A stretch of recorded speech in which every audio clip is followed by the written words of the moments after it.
आध्यात्म, दर्शन, चिंतन धारा, विद्या या संस्कृति की परंपरागत विरासत। आध्यात्म दर्शन यानी जीवन का शाश्वत सत्य। मानव जीवन से जुड़े शाश्वत सत्यों को जानिए और समझिए उपासक डॉक्टर सोहन राज तातेड़ से हमारे खास कार्यक्रम आत्मविज्ञान में। आत्मविज्ञान यानी सही दृष्टि, सही सोच। भाई और बहनों, मातृशक्ति को नमन।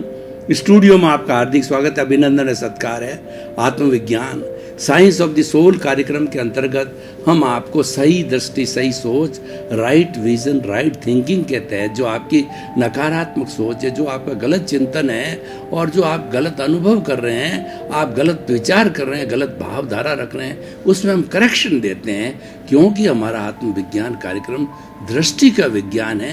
हम आपकी दृष्टि को बदलते हैं, हम आपके नजरिए को बदलते हैं, हम आपकी दिशा को बदलते हैं। तो दिशा को बदलती आपकी दशा बदल जाती है। तो जैसी दृष्टि वैसी सृष्टि पर आधारित हमारा आत्मविज्ञान है। तो ये सारा कार्य हम अलग अलग एपिसोड्स के माध्यम से करते हैं। तो आज बहुत सुंदर एपिसोड लेकर के हम आपके सामने उपस्थित हो रहे हैं। आज का जो हमारा एपिसोड है वो व्यवहार और निश्चय है। भाई और बहनों, ये सारी दुनिया द्वैत है, दो चीजों से बनी है। आप कुछ भी देखिए कि रात है, दिन है, स्त्री है, पुरुष है, नर है, मादा है, सुख है, दुख है, तिरस्कार है, सम्मान है, और उसके साथ साथ के अंदर अनुभूति और बिना अनुभूति, जड़ है, चेतन है। ये दो चीजें होती है, दोनों एक दूसरे के विरोधी है। तो इसीलिए कहा जाता है कोई वस्तु का अस्तित्व कब होता है कि असंख्य विरोधी जो है स्वभाव एक साथ रह करके एक वस्तु का जो है अस्तित्व बनाते हैं। खाली एक ही गुण से वस्तु नहीं बनती है, वस्तु अनेक गुणात्मक होती है, अनेक गुण धर्म वाली होती है। तो विरोध का होना जरूरी है। हमारे जितने भी ये विधानसभाएं हैं या लोकसभाएं हैं या जो हमारी राज्यसभा है, उसके अंदर विरोध का होना जरूरी है। अगर विरोध नहीं होता है तो रूलिंग गवर्नमेंट होती है, रूलिंग व्यक्ति होते हैं, वो तानाशाह हो जाते हैं। आप घर को देखिए, समाज को देखिए, राष्ट्र को देखिए, विश्व को देखिए, अंगुली निर्देश करने वाले लोग नहीं होंगे तो वो जंगल राज बन जाएगा। और जंगल राज का मतलब है असुरक्षा हो जाएगी, वहाँ मनमानी होने चालू हो जाएगी, वहाँ अत्याचार होने चालू हो जाएंगे, वहाँ अन्याय होना चालू हो जाएगा। इसीलिए दो विरोधी चीजें आपस में रहती है। मैं आपको एक उदाहरण देना चाहता हूँ कि मनुष्य का जो ये शरीर है ये 60 खरब कोशिकाओं से बना हुआ है। और 60 खरब कोशिकाएं जो है होमोस्टैटिक कंडीशन के साथ में आपस में हिल मिल करके और जो शांतिपूर्ण सह अस्तित्व के साथ रह करके, वो पीसफुल को एग्जिस्टेंस के साथ में रह करके, और ये 60 खरब कोशिकाएं मिलकर के शरीर को स्वस्थ बनाती है। और देखिए कितना बड़ा इसके अंदर ये ऑटो मोड होता है कि देखिए कि आपके जो घुटने में दर्द हो रहा है और आपने कॉम्बी फ्लेम जो है वो पेन किलर लिया, तो पेन किलर जो है हमारी जो 60 खरब कोशिकाएं सब ब्लड से खुराक लेती है। और ब्लड जो है पूरे शरीर की एक एक कोशिका तक जाता है और उसको खुराक देता है। जहाँ खुराक जानी बंद हो जाती है वह कोशिका जो है वह निर्जीव हो जाती है, मर जाती है। उसको जो संजीवनी मिलती, खुराक मिलती ब्लड के द्वारा। और ब्लड है हमारे शरीर के अंदर 1,00,000 किलोमीटर जो है वह प्रतिदिन घूमता है। तो देखिए कि जब उसको खुराक लेनी होती है तो उसका मुंह खोलते हैं, उस मुंह को रिसेप्टर बोला जाता है। तो देखिए आपके घुटने में दर्द है और कॉम्बी फ्लेम आपने गोली ले ली, तो ब्लड के साथ मिलकर के जो घुटने के अंदर जीती जीती सेल्स है वो ही सेल्स के रिसेप्टर मुंह खोलेंगे। बाकी पूरे शरीर की कोई भी कोशिकाएं मुंह नहीं खोलेगी। और वो जो है मुंह खोल करके उस स्थान पर फैला देगी जहाँ दर्द है, और उस जो है पेन किलर से वो दर्द है थोड़े घंटे भर के बाद, 2 घंटे के बाद में वो शांत हो जाता है। तो कितना एक सुंदर सिस्टम है। तो यहाँ पर जो है हमारे जो आगमकार है वो ये बताते हैं कि जब 60 खरब कोशिकाएं इस शरीर में एक साथ शांतिपूर्ण सह अस्तित्व शरीर को जो है स्वस्थ रख सकती, तो क्या जो है 7.8 अरब की जनसंख्या जो आज विश्व के 210 कंट्रीज में है, तो वो उसका बहुत थोड़ा भाग है। तो क्या वो सभी लोग वसुधैव कुटुंबकम के कॉन्सेप्ट के साथ में जो है वो वसुधा के सब पुत्र पुत्रियां होने के कारण, वसुदेव के पुत्र पुत्रियां होने के कारण भाई भाई है, तो भाई भाई एक साथ रख के क्या शांतिपूर्ण सहस्ती से हम विश्व को एक बनाने लायक, एक रहने लायक स्वर्ग नहीं बना सकते हैं। तो ये एक चिंतनीय, सोचनीय और ग्रहणीय जो है हमारे सामने प्रश्न आया है या सुझाव आया है। तो भाई और बहनों, हम क्या कहना चाहते थे कि हमारा शरीर जो है, हमारा ये जगत है, वो व्यवहार और निश्चय जगत दो से बना हुआ है। किसी एक को हम इग्नोर नहीं कर सकते हैं। निश्चय और व्यवहार है, एक सिक्के के दो पहलू है, और व्यवहार शुद्धि के बिना निश्चय शुद्धि नहीं है। तो हम दोनों को समझेंगे कि व्यवहार क्या है और निश्चय क्या है। व्यवहार है हमारा भीतरी जगत, ये जो हमें मन वचन काया रूपी जो शरीर मिला है, ये पूर्व जन्म के कर्मों के भुगतान के लिए मिला है। और ये सारा भुगतान, ये सारा उदय और ये सारा प्रारब्ध होता है जो कि कुदरत रचना और कुदरत के कानून से संचालित होता है। और यही सनातन सत्य है, और यही जो है सार्वभौम सत्य, यूनिवर्सल ट्रुथ है। इसको हम जानेंगे तो जान करके हम शाश्वत सुख की प्राप्ति कर सकते हैं। तो व्यवहार हमारा बाहरी जगत है, और ये व्यवहार सारा जड़ से चलता है। देखिए, ये सारे ब्रह्मांड जो बना हुआ है, दो मुख्य तत्वों से बना हुआ है, एक जड़ और चेतन। जड़ अलग है, चेतन अलग है। जड़ नाशवान है और चेतन अविनाशी है। इन दो चीज़ों को बहुत अच्छी तरह से समझना है कि जड़ किसे कहा जाता है, जिसमें वर्ण गंध रस स्पर्श होता है और जो गलन मिलन धर्मा होता है। यानी आज जो जड़ पदार्थ है, जो मिट्टी है, वो मिट्टी जो है कल घड़ा बन जाती है, वो मिट्टी टूट करके सोना बन जाती है, सोना से अब्रक हो जाता है, बोर्डल हो जाता है। और हमारे वैज्ञानिकों ने जो आज 118 जो है तत्व मुख्य रूप से बताए हैं, वो आपस में बदलते रहते हैं और नए बनते रहते हैं। उनमें उत्पाद और व्यय होता है, और उत्पाद व्यय होकर के भी वो द्रव्य होते हैं। तो उत्पाद व्यय का न होने से उस वस्तु की जो है कोई भी अस्तित्व नहीं होता है। तो ये सारा जो है बाहर चल रहा है, ये जड़ का जगत है, ये हमारे व्यवहार का जगत है। और ये व्यवहार का जगत है, हम पीछे से लेकर के आते हैं। और एक निश्चय का जगत होता है, निश्चय का जगत है, वो भीतर का जगत है, वो प्रभु का जगत है, वो आत्मा का जगत है। तो उस जगत के अंदर तो वो हमारा शुद्ध परमात्मा स्वरूप है। वो क्या है, उसको हम समझें कि वो ज्ञाता है, दृष्टा है, जानने वाला है, देखने वाला है, और उसके साथ साथ के अंदर वो अनंत ज्ञान वाला है, अनंत दर्शन वाला है, अनंत शक्ति वाला है, और अनंत सुख का धाम है। ये जो हमारा शुद्ध परमात्मा है, जो हमारा परमात्मा तत्व है, वो हर एक के भीतर विद्यमान है। चाहे चूहा हो, बिल्ली हो, गाय हो, भैंस हो, पेड़ हो, पौधा हो, और जो राम हो, कृष्ण हो, महावीर हो, 24 तीर्थंकर हो, कोई भी हो, सब में मूल जो है हमारा शुद्ध आत्मा भगवान का स्वरूप एक जैसा है। इसीलिए हम 84 लाख जीवा योनि प्राणियों के भीतर विराजमान शुद्ध आत्मा भगवान को निर्दोष दृष्टि से दर्शन कर उनको नमन करता हूँ। ये व्यवहार दृष्टि से कहने की आवश्यकता नहीं है, क्योंकि व्यवहार दृष्टि में लोग समझ नहीं पाते हैं। व्यवहार दृष्टि में अलग अलग तरह के लोग होते हैं। मुंडे मतिर भिन्ना, हरे का चिंतन, हरे के शब्द, हरे का भावधारा, हरे का विचार अलग होता है। तो इतना सूक्ष्म व्याख्या न समझ पाए, लेकिन जिसके पास ज्ञान है, जो चिंतन करता रहता है, उसको तो जो है ये समझना चाहिए कि सारा रियल और रिलेटिव के फॉर्मूले को समझना चाहिए कि ये जो रियल है वो सब में एक सा विद्यमान है, और रिलेटिव जो है उसके कर्मों के भुगतान के अनुसार शरीर मिला है। तो रियल जो है वह हमारा निश्चय जगत है, और जो रिलेटिव जगत है वो हमारा व्यवहार जगत है। और निश्चय दृष्टि से तो रिलेटिव बना वो हमारा जो हमारा चेतन है, वो तो ऑलरेडी विशुद्ध है, वो तो शुद्ध परमात्मा स्वरूप में भी है। वो तो इस जड़ के साथ मिलने के कारण अशुद्ध हो गया, उसको अशुद्ध करने की कोई आवश्यकता नहीं है। जड़ को मिटाना है, जड़ को समाप्त करके जीरो करना है, तो ये स्थूल शरीर भी नहीं रहेगा। कोई तरह का 5 शरीर जो होता है, औदारिक, वैक्रिय, आहारक, तेजस, कार्मण जो है, और शरीर, ये 5 तरह में कोई भी शरीर नहीं होता है। और प्योर जो आत्मा होती है वह चेतन तत्व की होती है। वह इसके अलग होते ही सिद्ध, बुद्ध और मुक्त बन जाती है। और मुक्त बनने के बाद के अंदर वह अक्षय सुख को प्राप्ति होती है, वह अनंत सुख का धाम बन जाती है। सिद्ध शिला में विराजित होकर के परमात्मा रूप के अंदर वहीं पर रहती है, और वही उसका अस्तित्व है, और वही उसकी मुक्ति है।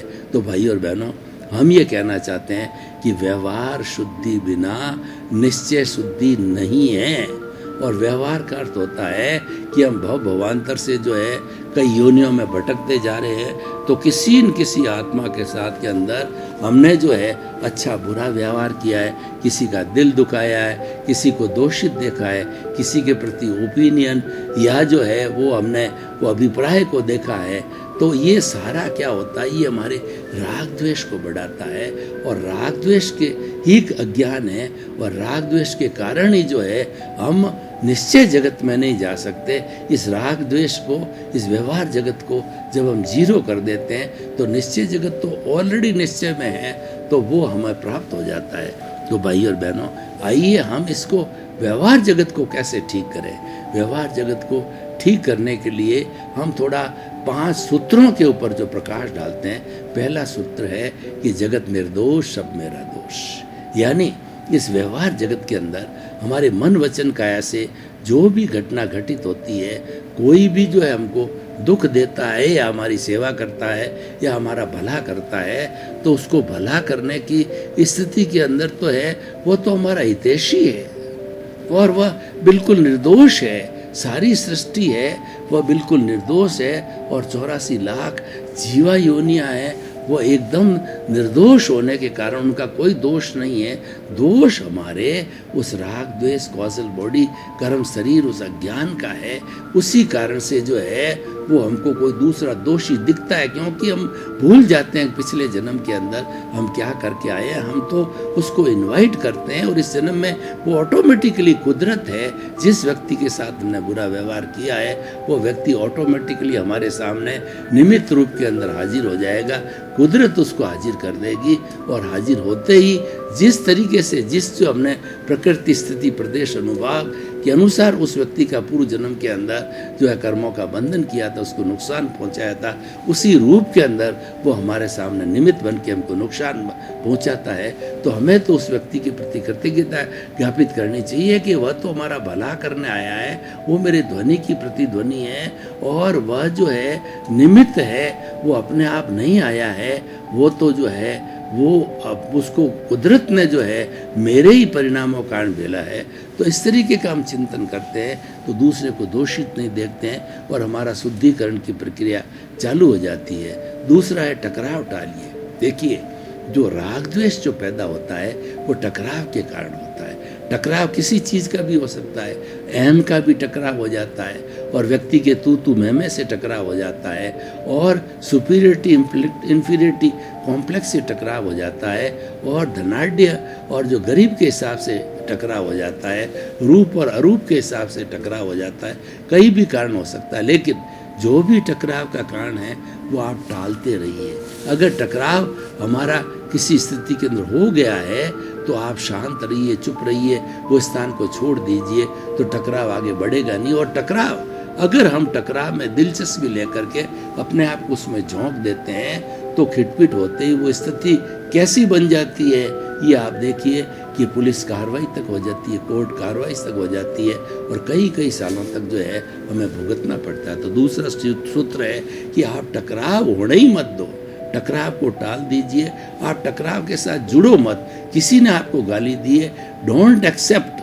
उसने जो गाली को एक्सेप्ट न करो, तो वो गाली वापस उसके पास में चली जाएगी, क्योंकि ये प्रकृति का नियम है। To the every action there is equal and opposite reaction.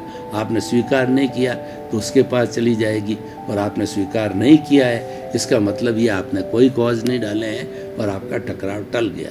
तीसरा ये है कि एडजस्ट एवरीवेयर। इतना बड़ा सूत्र है कि ये सारी दुनिया जो है, तुलसीदास जी ने कहा है कि जो है इस जगत के अंदर जो है तुलसी इस जगत में इतने भांत भांत के लोग होते हैं कि सबसे हिलमिल कर चलना चाहिए, नदी नाव संजोग से हिलमिल कर चलना चाहिए और उनसे चल करके और हम उनके साथ के अंदर अच्छा बर्ताव करके चलें, यानी हम एडजस्ट एवरीवेयर, हर जगह हम एडजस्ट होकर के चलें। तो एडजस्ट होकर के चलने में कोई हमारा दुश्मन नहीं होगा, कोई हमारा शत्रु नहीं होगा, और शत्रु नहीं होगा तो हमें किसी तरह का टेंशन भय वगैरह नहीं होगा। तो टकराव न टालिए, वो एक ऐसा सूत्र है जो कि हमारे व्यवहार को शुद्ध कर सकता है। हमें व्यवहार को शुद्ध करना यानी हमने फाइलों का संभावपूर्वक निपटारा करना है। जो कोई भी शरीर है हमारा 1 नंबर फाइल है, और हमारे साथ अधिक रहने वाली पत्नी है 2 नंबर फाइल है, बेटा 3 नंबर है, चौथा बेटे की बहू 4 नंबर, 5वां पोता है, पोते की बहू है। इस तरीके से ये फाइलें हैं। ये फाइलें हमें कोई जो सुख देने आई है, क्योंकि लंबे समय तक हम जॉइंट फैमिली के रूप में इनके साथ में रहते हैं, तो कोई सुख देने आई है, कोई दुख देने आई है। जो सुख देने आई है वह जो है हमारी सेवा करेगा, और जो दुख देने आई है वो हमको कष्ट पहुंचाएगा, हमारा टॉर्चर करेगा, और हमें जो है वो घर से बाहर निकाल देगा, रोड पे फेंक देगा, हमारी संपत्ति को हड़प कर जाएगा। किसी न किसी तरीके से हमको वो दुखी कर सकता है, क्योंकि हमारा हिसाब बाकी। तो हम ये कहना चाहते हैं कि एडजस्ट एवरीवेयर, जैसी भी स्थिति आवे उसको एडजस्ट करो, और दूसरा भुगते उसकी भूल। यानी ये देखिए बहुत बड़ा कॉन्सेप्ट है, इसको आप स्वीकार करो कि 2 व्यक्तियों के बीच में तनातनी हो गई, मान लो रोड के ऊपर स्कूटर भिड़ गए, तो अब देखिए कि जिसने टक्कर मारी है भूल उसकी नहीं है, जिसने टक्कर खाई है उसकी भूल है। क्योंकि ये प्रकृति का नियम है कि टक्कर कोई भी मारने के लिए इस दुनिया के अंदर किसी की ताकत नहीं है। टक्कर वही मारेगा कि हमारा हिसाब बाकी हो। पूर्व जन्म में हम टक्कर मार के आए, हम भूल गए हैं, इस जन्म में वो कोई न कोई निमित्त बन करके, बेटा बन के, दोस्त बन के, भाई बन करके और हमारे टक्कर मारेगा, क्योंकि ये प्रकृति का नियम है। और वो तो ध्वनि की प्रतिध्वनि होती है, एक्शन का रिएक्शन होता है, वो तो होके रहता है, वो तो परिणाम है, उसको कोई टाल भी नहीं सकते हैं। तो ये हो गया कि जो है भुगते उसकी भूल और हुआ सो न्याय। वास्तव के अंदर जो कुछ भी ईश्वर के घर का न्याय होता है, कर्मों का न्याय होता है, वो एब्सोल्यूट करेक्ट होता है। हम उसको एक्सेप्ट क्यों नहीं करते हैं? एक तो हम अहंकार के वशीभूत हैं, इसीलिए एक्सेप्ट नहीं करते हैं। दूसरा जो है वो व्यवहार क्यों हुआ? क्योंकि हमने पिछले जन्म में किसी के साथ किया था, इस जन्म में वो निमित्त बन करके हमारे साथ में हूबहू वैसा व्यवहार कर रहा है, एज इट इज़ कर रहा है, और उसका भुगतान हो रहा है। और जब भुगतान हो जाता है तब हम क्लियर हो जाते हैं। इसीलिए 5 सूत्रों को हम ध्यान देवें तो 5 सूत्रों को ध्यान दे करके हमारी व्यवहार शुद्धि कर सकते हैं। सारा कुछ करना है हमको, व्यवहार शुद्धि में करना ही है। निश्चय शुद्धि तो ऑटोमेटिकली है। व्यवहार जब समाप्त हो गया, हमारी कॉजल बॉडी वो व्यवहार है। कॉजल बॉडी हमारा जो है वो भुगतान है। कॉजल बॉडी हमारा प्रारब्ध और उदय है, और ये प्रारब्ध उदय होता है इस शरीर के साथ जुड़ा हुआ अघाती कर्म है। इसीलिए जो है ये शरीर के साथ जुड़ा होने के कारण ये भुगतान के साथ समाप्त हो जाता है। घाती कर्म कैरी फॉरवर्ड नहीं होते, अघाती कर्म कैरी फॉरवर्ड नहीं होते। हर जन्म हर जो है शरीर के साथ में नए अघाती होते हैं, लेकिन घाती कर्म कैरी फॉरवर्ड होते हैं ना, हमको अपडेटेड मिलते हैं। जब हम दूसरे जन्म में जाते हैं तो वो घाती कर्म हमें अपडेटेड मिलते हैं, और उसी के अनुरूप जो है हमें भुगतना पड़ता है। उनका भी जो है उनका भी प्रारब्ध और उदय होता है, भुगतना पड़ता है। वो भी फिर घटते और बढ़ते हैं। तो भाई और बहनों, हम ये आपको जो बात बता रहे थे कि आज व्यवहार शुद्धि और जो है निश्चय, व्यवहार और निश्चय की बात बहुत अच्छा टॉपिक है। तो व्यवहार हमारे बाहर का जगत है और निश्चय भीतर का जगत है। भीतर के निश्चय जगत में क्या है कि जो हमें बुला रहा है, जो हमें एक्टिविटी कर रहे हैं, इसको एनर्जाइज करने वाला जो भीतर का तत्व है वो शुद्ध आत्मा भगवान है। वो एक ही कोशिका को जो है एनर्जी देता है। इसलिए पूरा शरीर जो है वो मिश्र चेतन बन जाता है, और ये मिश्र चेतन शरीर जो है सभी कर्मों का, व्यवहार का जो भुगतान करता है, क्योंकि भुगतान के लिए मिला हुआ है। तो भाई और बहनों, ये व्यवहार जगत बाहर का जगत है और निश्चय जगत भीतर का जगत है। भीतर का जो निश्चय जगत है उसके जो सूत्र अलग है, उसका रास्ता अलग है, उसका नियम अलग है, और जो बाहर का हमारा व्यवहार जगत है ये स्थूल जगत है और इस जगत के जो है वो नियम अलग है, इसके पालन के तरीके अलग हैं। तो हम दोनों को सामंजस्य बिठाएं, क्योंकि हमारा लक्ष्य है कि इन दोनों से परे जाकर के हम मुक्ति को जाएं। और मुक्ति कब है? जब हम पूरा हमारा व्यवहार जगत शून्य हो जाता है, जीरो हो जाता है, यानी हमारा कार्बन शरीर और हमारी जो लिंग शरीर कॉजल बॉडी है, जीरो होने पर ही हम जो है परफेक्ट निर्जरा हो जाती है। और वो परफेक्ट निर्जरा होती है, वो हमारे जो है परफेक्ट निर्जरा होने का मतलब एक भी परमाणु बाकी नहीं है। और वो परमाणु न होने के कारण इस सारी जड़ जब समाप्त हो जाता है तो हमारी आत्मा एक क्षण भी जो है जड़ के साथ निवास नहीं कर सकती है और वो सिद्ध शिला में विराजित होकर के सिद्ध बुद्ध और मुक्त बन जाती है। तो भाई और बहनों, हम सारी बात ये कर रहे थे कि हमारा जो आत्मविज्ञान कार्यक्रम है व्यवहार और निश्चय में संतुलन बिठाता है। हम हमेशा कहते हैं कि व्यवहार शुद्धि बिना निश्चय शुद्धि नहीं है, यानी आप जो इस जन्म के अंदर जो जो अघाती कर्म लेकर के आए हो उसी के अनुरूप आपको वैसा घर मिलेगा, माता मिलेंगे, पिता मिलेंगे, भाई मिलेंगे, पत्नी मिलेगी और जो है आपको संतान मिलेगी। आप उसको बदलने की कोशिश करोगे तो आप उसको बदल नहीं सकते हो, क्योंकि ये तो स्वतंत्रता है और ये तो बीज पहले जो बोया जा चुका है और पहले हमने क्वेश्चन पेपर हल कर दिया है, अब तो मात्र उसका ये रिजल्ट हमको मिल रहा है। तो भाई और बहनों, देखिए, आइए जो आज के इस टॉपिक को जो है हम ओपन टू द ऑडियंस करें, इसकी रिलीवेंस, इसकी सामाजिक उपयोगिता और ये किस तरीके से मानव मात्र के लिए हितकारी है। तो हम बड़े आत्मविश्वास के साथ कह सकते हैं कि जो हमारा जो व्यवहार जगत है वह व्यवहार जगत जब समाप्त हो जाता है तो निश्चय जगत ऑटोमेटिकली हाजिर हो जाता है। और निश्चय जगत के अंदर हम जो है भजना भी करने चाहें तो अवश्य करनी चाहिए, क्योंकि निश्चय जगत है वह स्वतंत्र है। तो निश्चय जगत के नियम अलग होने के कारण जो है वो हमें दृष्टि विज्ञान कहलाता है।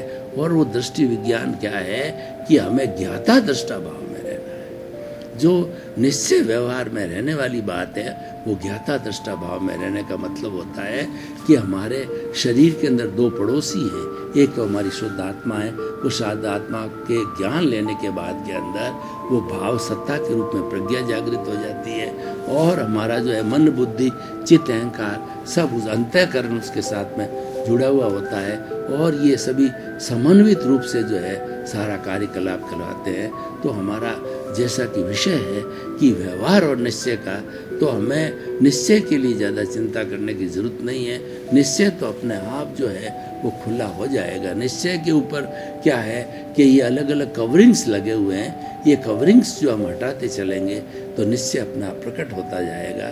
तो इसीलिए उस निश्चय को प्रकट करने के लिए हमारा जितना राग दोष है, हमारा ज्ञान है, वो कम रहना चाहिए, वो माइल्ड होना चाहिए और वो ज़्यादा गहरा नहीं होना चाहिए। और हमें ज्ञान लेने के बाद में यही शिक्षा दी जाती है कि जो जागृति है हर क्षण बनी रहनी चाहिए और इस जागृति के रहने के कारण ही जो हम मुक्ति को प्राप्त हो सकते हैं। हम जो है हमारे नए कर्मों का जो है उसको समाप्त करने के लिए कोई भी गतिविधि तैयार कर सकते हैं। तो भाई और बहनों, आपका बहुत बहुत धन्यवाद। आप हमारा आत्मविज्ञान कार्यक्रम बराबर देख रहे हो। आप आत्मविज्ञान कार्यक्रम की आत्मा हो। आपके सारे सुझाव हमको मिल रहे हैं। हमारा जो पीछे जो ये मोबाइल ऐप है और जो है हमारा जो ये वेबसाइट है, हमारा नंबर है, फ़ोन नंबर है और हमारा जो कुछ ये वेबसाइट के साथ साथ में हमारा मोबाइल ऐप है, उसके माध्यम से आपके सुझाव बराबर हमारे को मिल रहे हैं, जिज्ञासाएं मिल रही हैं। उसी के अनुरूप हम आपको समाधान करते हैं, उसके अनुरूप ही हम एपिसोड बनाते हैं। इसी कारण से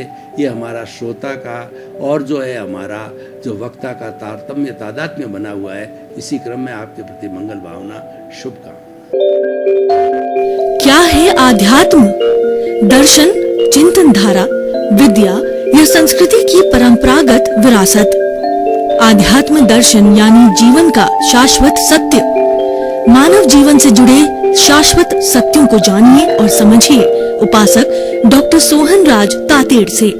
हमारे खास कार्यक्रम आत्मविज्ञान में। आत्मविज्ञान यानी सही दृष्टि, सही सोच।